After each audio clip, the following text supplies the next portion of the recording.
पाप की कमाई। दो सगे भाई थे, दोनों निर्धन और दरिद्र थे।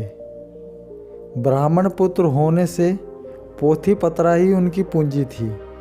एक दिन दोनों भाई अपने पोथी पत्र लेकर घर से निकल पड़े। समुद्र के किनारे गए तो वहाँ मछुआरों की बस्ती में दिखी।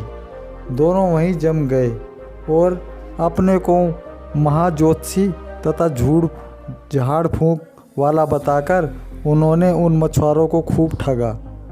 थोड़े दिनों में ही वे मालामाल हो गए।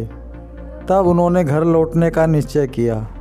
जब चलने लगे तो उनके पास सोने की मोहरों से भरी थैली थी।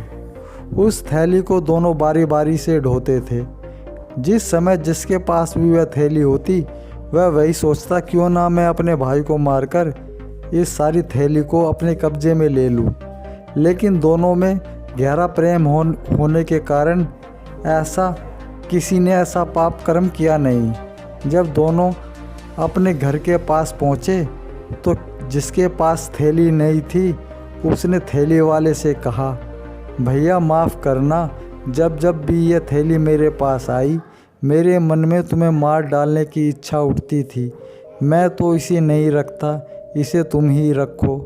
दूसरे भाई ने कहा, मेरी भी यही हालत थी, थैली मेरे पास है, इसलिए इस समय भी मेरे मन में यह विचार उठ रहे हैं। हम दोनों का भ्राता तत्व का नाश करने वाली इस थैली को हमें त्याग देने में ही हमारा भला है।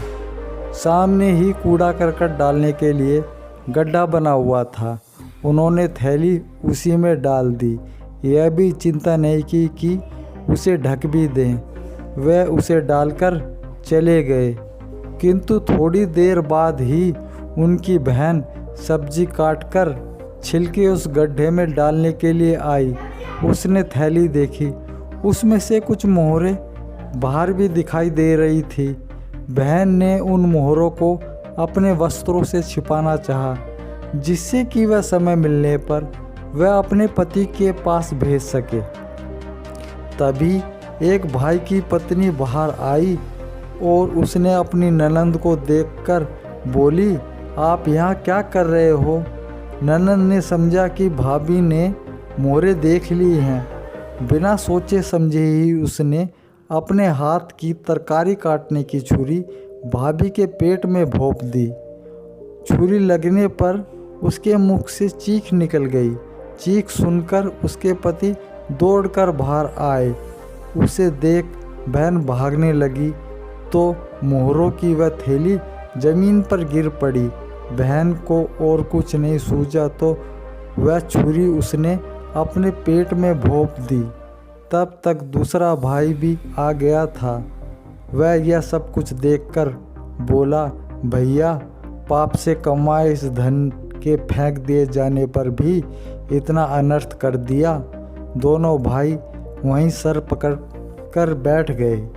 पाप की कमाई पापी के साथ साथ उसका प्रयोग करने वाले का भी नाश करती है। दोस्तों, यह कहानी अच्छी लगी तो लाइक करें और चैनल को सब्सक्राइब कर लें।